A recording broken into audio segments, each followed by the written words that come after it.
Queridos hermanos, que el Señor les bendiga.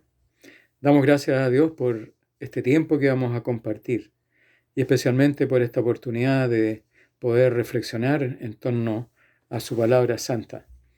Les saludo cariñosamente, afectuosamente a cada uno de ustedes, a su familia, esperando que todo este tiempo se encuentren firmes y creciendo en el Señor. Que su Espíritu Santo sea guiándoles y fortaleciéndoles. Quiero enviar un saludo especial a mis hermanos que están en Chiloé, el pastor Juan, el pastor José, su familia, en la isla Kewi, en el sector de Kewi, donde está mi hermana Betty, que está pasando por un momento difícil porque hace pocos días que falleció su esposo, un hombre que favoreció mucho a la iglesia, don Agustín. Sentimos mucho su ausencia. Oramos para que el Espíritu Santo y el Señor le dé la fuerza a mi hermana. Vamos a orar para que el Señor nos guíe en este tiempo en que vamos a compartir su palabra. Padre amado, te damos las gracias, Señor, por este tiempo que tú nos permites reunirnos en torno a tu palabra. Oramos, Señor, para que tu Espíritu Santo nos guíe, nos dé sabiduría, entendimiento, y también, Señor, para que quebrante los corazones endurecidos. Muchas veces las necesidades, las tristezas, gravitan en contra del espíritu de mansedumbre, o el espíritu que tú necesitas para hacer tu obra en nuestras vidas. Oro, Señor, por cada uno de mis hermanos, especialmente los que están enfermitos o los que están pasándolo con dificultades, Señor. Levántalos, Señor, como son tus promesas, como es tu afecto, como es tu cariño hacia nosotros. Bendice tu palabra, Señor. Bendice tu palabra. Guíanos en la exposición de ella y permite, Señor, que, como siempre tú lo haces, ella sirva para nuestro crecimiento. Te lo pedimos todo en el nombre de Jesús. Amén. El tema en esta oportunidad tiene un título. Yo le he puesto, es una pregunta. ¿Y cuándo serán estas cosas? Aludiendo a la pregunta que los discípulos le hicieron al Señor cuando Él se reunió en forma privada, podríamos decir, porque estaban solamente ellos, no era una multitud, como siempre se acostumbraba, y ellos empezaron a preguntarle cuándo sería el fin de los tiempos. Y ahí está esa pregunta. ¿Y cuándo serán estas cosas? Vamos a leer un pequeño encabezamiento solamente que está en el Evangelio de Mateo. Yo les pido que los que tengan sus Biblias puedan tomarlas y abrirlas en Primera de Tesalonicenses, capítulo 4, y vamos a leer del 13 al 18. Pero en esta oportunidad yo comienzo leyendo Mateo 24. Mateo 24, verso 3. 24, verso 3. ¿Qué dice?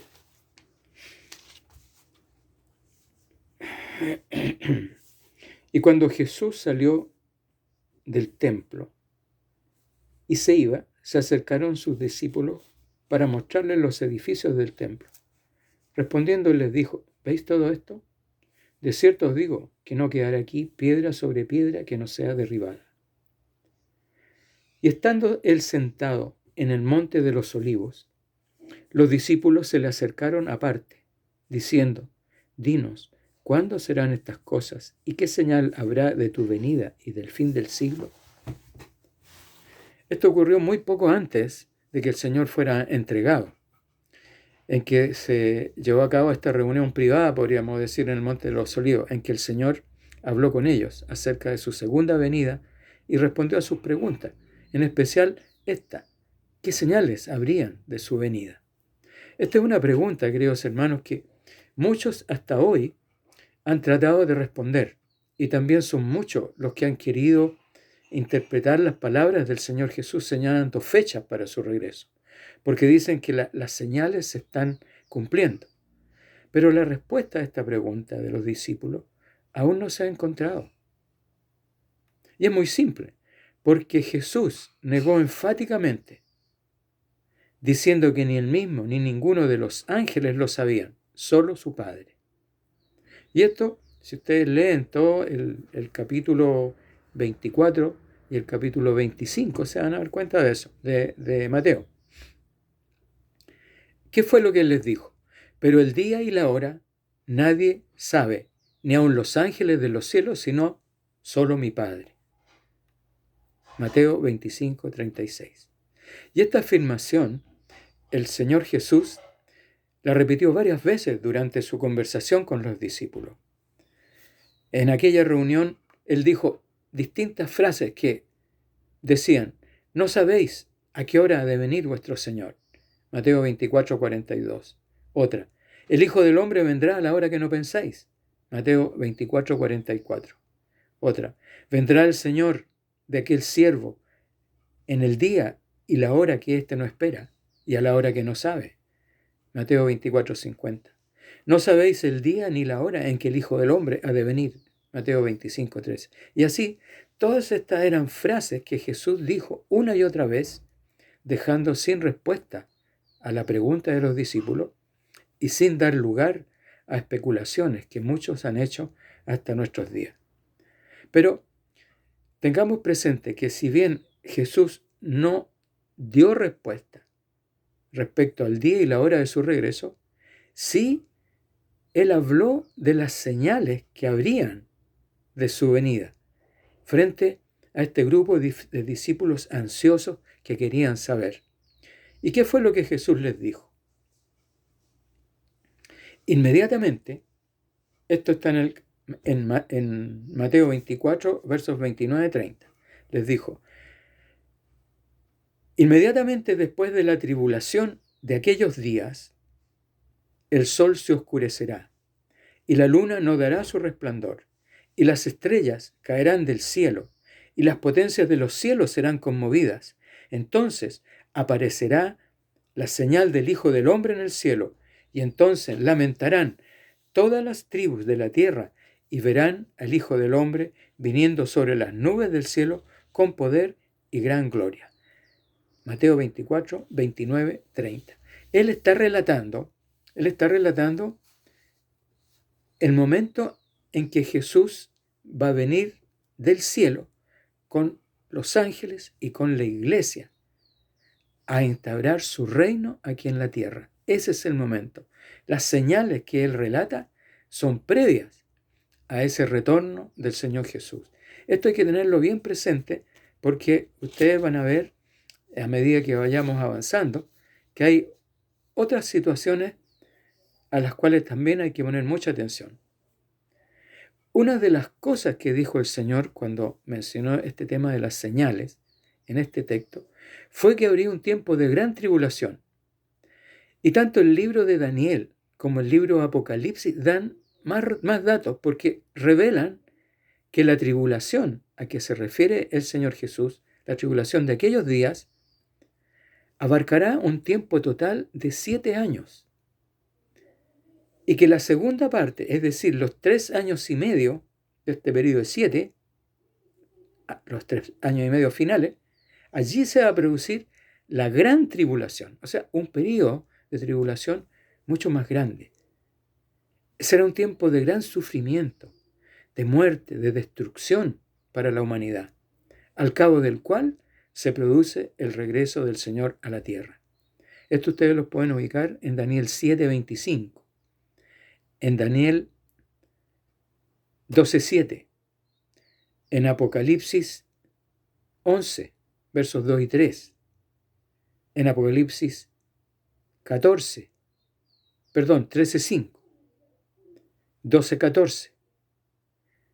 Allí están toda esa información que uno la puede reunir para darse cuenta del cuadro general respecto al regreso del Señor. El Señor Jesús le dice a los discípulos que habrá una tribulación cual no la ha habido desde el principio del mundo hasta ahora, ni la habrá. Mateo 24, 21. O sea, será un tiempo de aflicción único en la historia del mundo. Ha habido muchos tiempos difíciles desde que el Señor habló estas palabras, ¿cierto? Han habido guerras, epidemias en el mundo. Incluso él mismo le había advertido a sus discípulos, en el mundo tendréis aflicción. Juan 16, 33. Pero nada hasta ahora comparable con lo que ha de venir. Actualmente, en el calendario de Dios, la Iglesia está viviendo lo que la Escritura ha llamado los últimos días. Los últimos días. ¿A qué se refiere eso? Son los eventos que van a rodear el final de los tiempos y que es un periodo de tiempo que abarca desde la primera venida del Señor Jesucristo, cuando Él nace como perfecto hombre y perfecto Dios, y el momento en que Él regresa a la tierra, que es el tiempo en que nadie sabe ni el día ni la hora. Estos últimos días, dice la Escritura, en 2 de Timoteo 3, serán tiempos peligrosos, tiempos de persecuciones, en que aumentará la apostasía. Ahora, es verdad que la apostasía existe hoy, en el presente, ¿cierto? Y que también va a haber en el futuro. Pero aquí la Biblia lo que señala es que será un tiempo en que muchos abandonarán la fe, y cuando la apostasía llegue a su clímax, surgirá un líder político religioso que la Biblia llama el hombre de pecado, el hijo de perdición o el anticristo. Esto está en 2 de Tesalonicenses 2:3. ¿Quién es este hombre? Es un hombre de personalidad carismática que engañará a las naciones con promesas de paz y de prosperidad. Y la Biblia dice que cuando digan paz y seguridad, entonces vendrá sobre ellos la destrucción repentina, como dolores de la mujer encinta, y no escaparán. 1 de Tesalonicenses 5:3. Así será entonces la tribulación. Y aquí viene otro evento importante. Además de estos eventos ya nombrados, en este tiempo que se ha llamado los últimos días, la Biblia la Biblia describe otro evento de mucha importancia, al que se ha llamado el rapto de la iglesia, el arrebatamiento, y que se describe con detalle en 1 de Tesalonicenses 3 al 18. Y eso yo lo que pido que ustedes, por favor, abran sus Biblias en esta carta, 1 de Tesalonicenses capítulo 4, y vamos a leer del verso 3 al 18. Primera de Tesalonicenses, capítulo 4, verso 3 al 18. Ya. ¿Qué dice la palabra del Señor? Tampoco queremos, hermanos, que ignoréis acerca de los que duermen, es decir, acerca de los que han muerto, ¿cierto? Para que no os entristezcáis como los otros que no tienen esperanza. Porque si creemos que Jesús murió y resucitó, así también traerá Dios con Jesús a los que durmieron en él. Es decir, así como Cristo murió y resucitó, de la misma manera lo va a hacer Dios con Jesús a los que durmieron en él, vale decir, a los que murieron creyendo en Jesús, siendo hijos de Dios. ¿Ya? Esos van a ser resucitados. Por lo cual os decimos esto en palabra del Señor, que nosotros que vivimos, que habremos quedado hasta la venida del Señor, no precederemos a los que durmieron, a los que murieron. Porque el Señor mismo, con voz de mando, con voz de arcángel y con trompeta de Dios, descenderá del cielo, y los muertos en Cristo, los creyentes, resucitarán primero. Luego nosotros, los que vivimos, los que hayamos quedado, seremos arrebatados juntamente con ellos en las nubes para recibir al Señor en el aire, y así estaremos siempre con el Señor. Es un evento maravilloso. Viene el Señor con sus ángeles, ¿cierto? Viene el Señor. No dice con sus ángeles, sino que viene el Señor. Hay una voz, hay una trompeta, Va a haber una resurrección y los que estén vivos van a ser arrebatados. Veamos parte por parte. Primero, va a haber, en este evento van a haber los siguientes prodigios. El regreso de Cristo, verso 16, primera de Tesalonicenses 4, 16. El Señor mismo vendrá a buscar a su pueblo acompañado de toda la magnificencia que su presencia merece. Habrá una voz de mando, que no dice si será del Señor o de un arcángel, y la trompeta de Dios llamará a los muertos en Cristo. Miren, qué precioso. A su resurrección. A la vez va a dar una advertencia a los que han rechazado a Cristo y van a quedar excluidos del rapto. Va a haber entonces después una resurrección. ¿Quiénes van a resucitar? Solo los muertos en Cristo, solo los creyentes, los que murieron creyendo en Cristo. Es decir, los que han creído desde el día de Pentecostés hasta el momento en que ocurra este evento. Porque aunque hubo creyentes antes de ese tiempo, ninguno de ellos murió en Cristo. ¿Se entiende? ¿Cierto?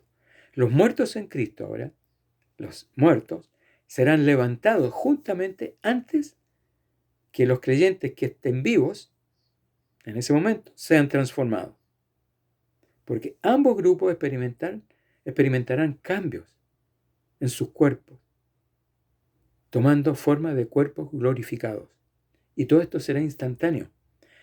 Primera de Corintios 15, 52 dice, en un momento, en un abrir y cerrar de ojos, al final de la trompeta, porque se tocará la trompeta, los muertos serán resucitados, incorruptibles, glorificados, eternos. No hay más muerte. Pero todos seremos transformados. Los que no murieron y están vivos van a ser arrebatados de los lugares donde ellos se encuentran y van a ser glorificados, van a ser transformados sus cuerpos. Entonces va a haber un rapto. Hablando estrictamente, solo los creyentes vivos serán raptados, o sea, sacados y trasladados de los lugares donde se encuentren en ese momento y elevados a la presencia del Señor en el aire. Cristo no llega a la tierra, sino que este encuentro va a ser en el aire, Él bajando y la iglesia subiendo. Son elevados entonces a la presencia del Señor en el aire, los vivos, sin necesidad de que experimenten la muerte física, sino van a ser sus cuerpos glorificados, igual que los que murieron, resucitan ya glorificados. ¿Se imaginan esto, hermanos? ¿Se imaginan algo tan precioso? Ese encuentro con hermanos que han fallecido, con parientes que han fallecido creyendo en Cristo. Qué importante es que nuestras familias se acerquen al Señor y lleguen a ser hijos, porque van a participar de eso. Va a haber entonces una reunión en el aire con el Señor y con nuestros hermanos que han muerto. Bueno, esto significa que hay una noticia en la Escritura tranquilizadora para los creyentes, porque el rapto es un traslado de la iglesia verdadera al cielo. Aquí incluye a los creyentes vivos y a los creyentes en Cristo que ya han muerto, como ya lo dijimos, al momento de este prodigio. Ahora, algunos ubican el rapto como un evento que va a ocurrir porque la Escritura no lo precisa, pero al estudiar la palabra, algunos teólogos ubican el rapto antes de la tribulación, antes de este periodo de sufrimiento que leíamos delante, que hablábamos delante, ¿cierto? Que Cristo había relatado a sus discípulos ahí en Mateo 24. Algunos intérpretes ubican al rapto antes de la tribulación y por lo tanto la iglesia no va a pasar ese tiempo en la tierra. Vamos a estar todos en el cielo. ¿Quiénes van a sufrir la tribulación? Israel, porque el pecado siempre tiene una paga. Dios no puede cambiar eso.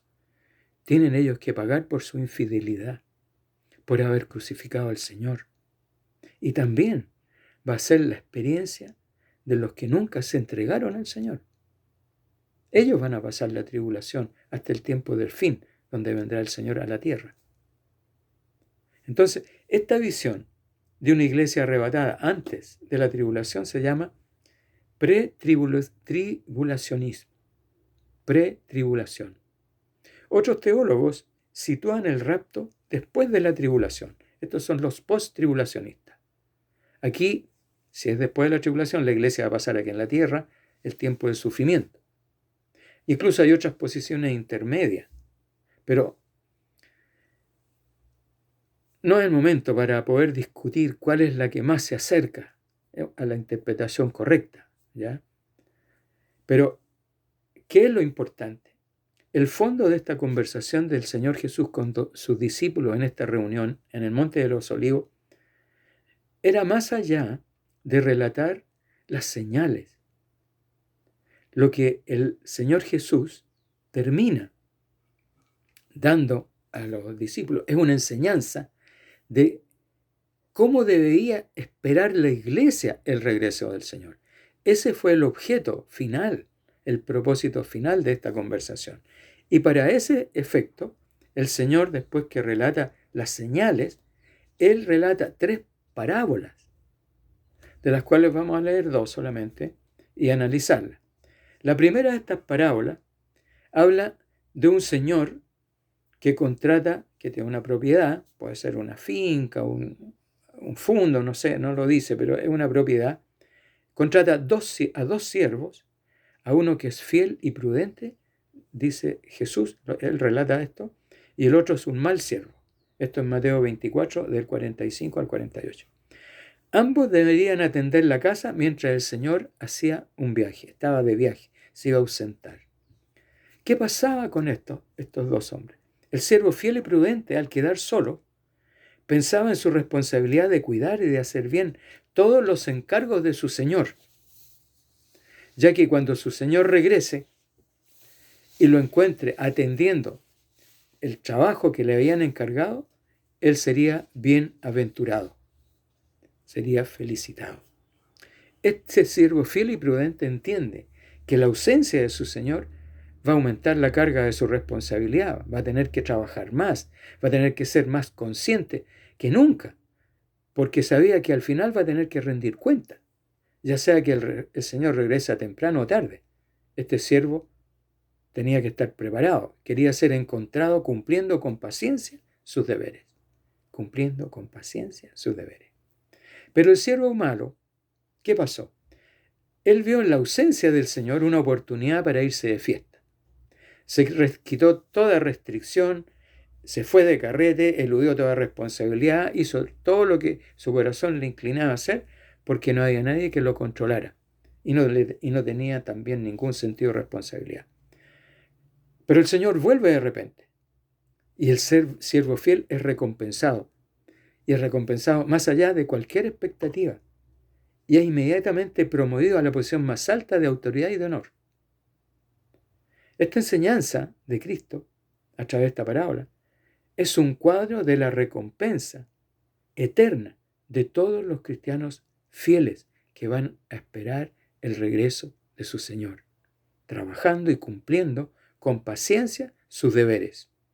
No es un tiempo sabiendo que vamos a ser arrebatados, sabiendo que vamos a ser transformados, confiando que para qué vamos a trabajar, ¿cierto?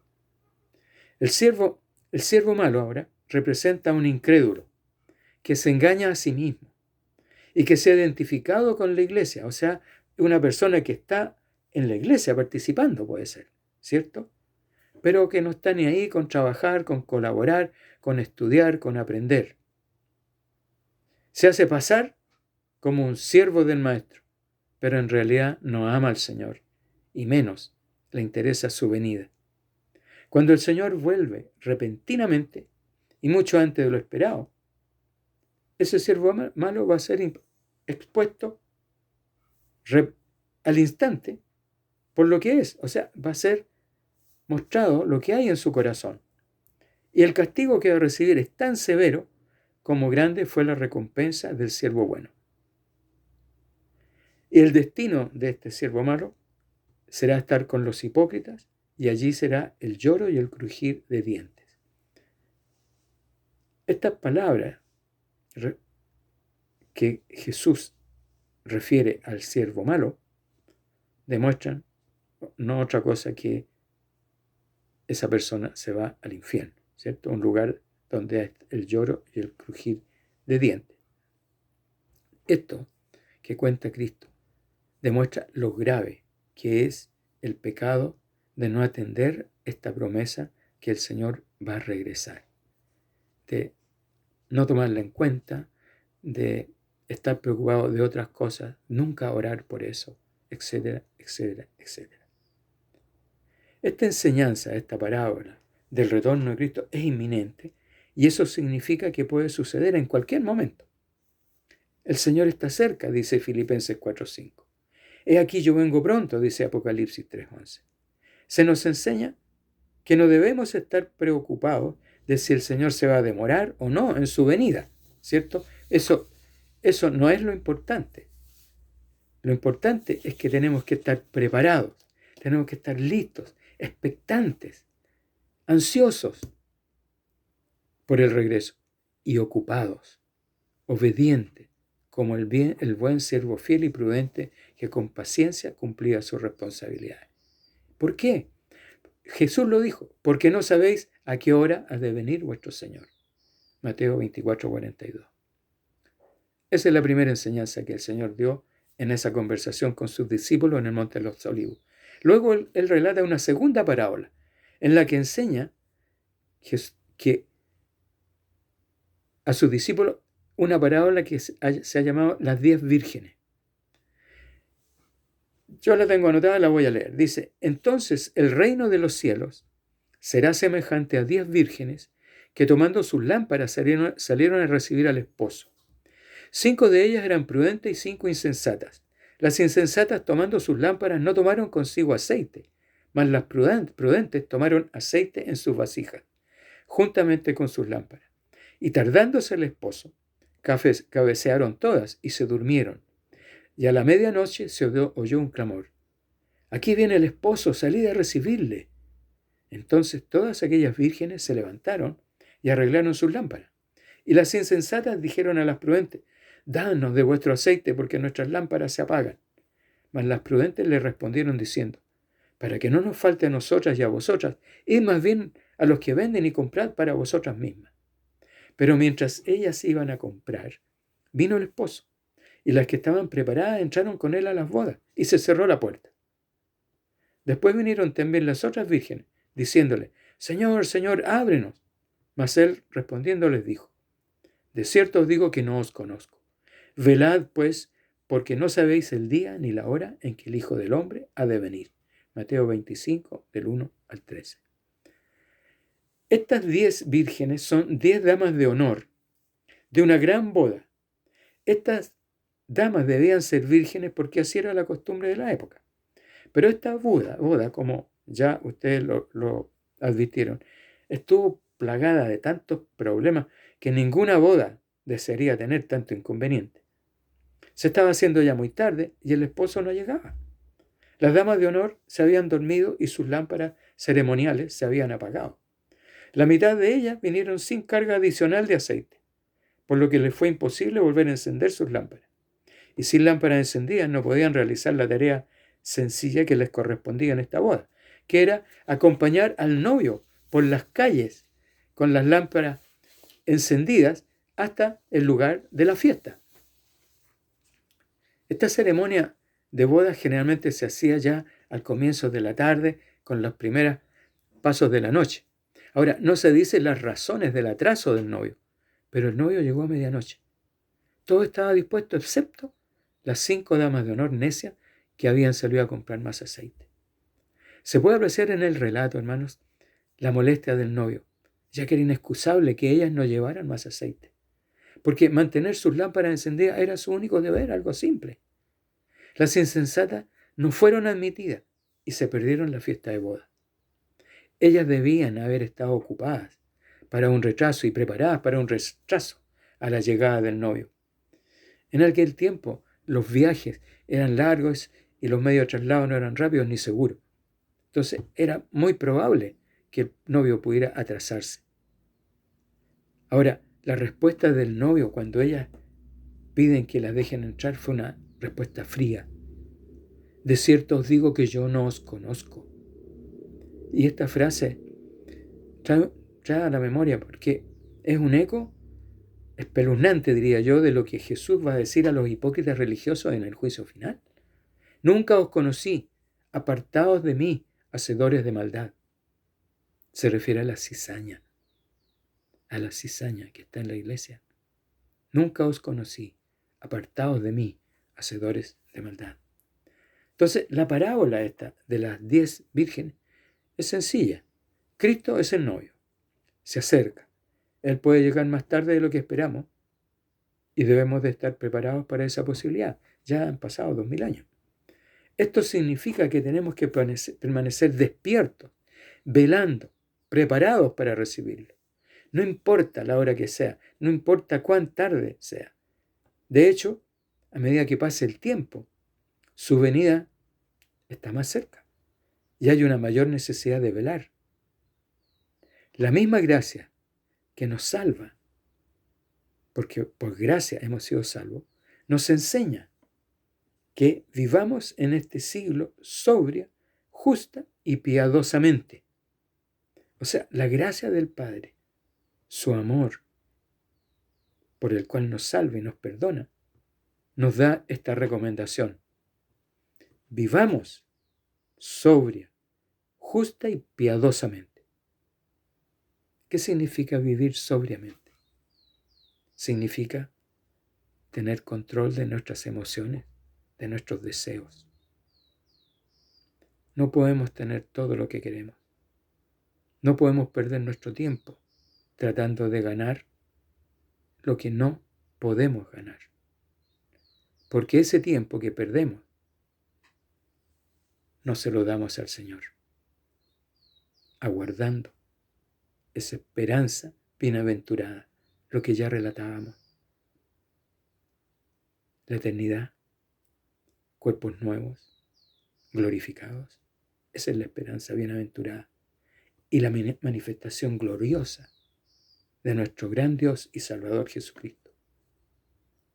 Entonces, tenemos que vivir controlando nuestros impulsos, sin caer en exceso de cualquier tipo en nuestra vida. Hoy día el consumismo, el materialismo, es un exceso. Entonces, estas dos parábolas, junto con la parábola de los talentos que no vivimos, constituyen una exhortación profunda con respecto a cómo debemos pensar acerca del retorno del Señor. Miren, hermanos queridos, en la superficie estas parábolas parecieran diferentes, muestran escenarios contrastantes, pero todas están unidas. Hablan de lo inevitable de la venida del Señor y del juicio que va a venir, y que es un juicio inminente. Ambas nos exhortan a estar listos y ambas contrastan la fidelidad con la incredulidad, la prudencia con la necedad, el estar preparados con la indiferencia. Estos son actitudes frecuentes y más que frecuentes en la iglesia. La incredulidad muchas veces nos ataca un espíritu de incredulidad, un espíritu de indiferencia. Estas características, la fidelidad, la prudencia, el estar preparado, que era lo que la enseñanza de las parábolas, son las características que definen a los cristianos auténticos y los diferencian de los no creyentes.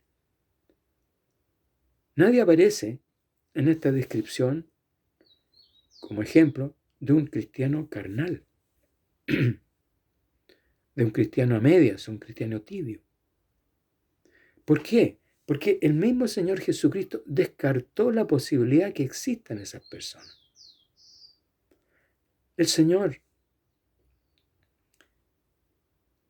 no tiene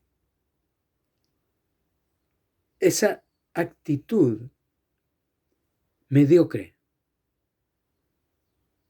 de aguas tibias. Él quiere que nuestro sí sea sí y nuestro no sea no. En sus propias palabras, Él dijo, el que no es conmigo, contra mí es. Y el que conmigo no recoge, desparrama. Mateo 12:30. La palabra de hoy, mis hermanos queridos, nos exhorta a esperar el regreso del Señor. ¿Pero cómo? Como verdaderos creyentes, con fidelidad, con prudencia y preparados. Eso es el verdadero creyente, con una gran esperanza de un pronto regreso del Señor. Cristo nos exhorta a tener una expectativa real de su regreso y de tener un gran deseo de encontrarnos con Él, anhelando que Él se manifieste. ¿Es esa nuestra actitud? ¿Es eso nuestro anhelo en el corazón? Todo lo que la palabra nos ha presentado hoy nos dice claramente que el Señor regresa pronto y que nos pide estar preparados. Entonces, es legítimo, es lícito que yo te pregunte, a ti, querida hermana, a ti, querido hermano, ¿qué significa todo esto para ti? ¿Qué significa para ti lo que hemos aprendido, lo que hemos recibido?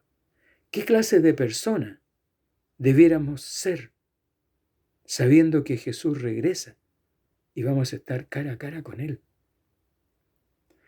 Estamos con una actitud expectativa, anhelante del estado final, de ese glorioso futuro, de eternidad que Dios ha planeado para los que le aman.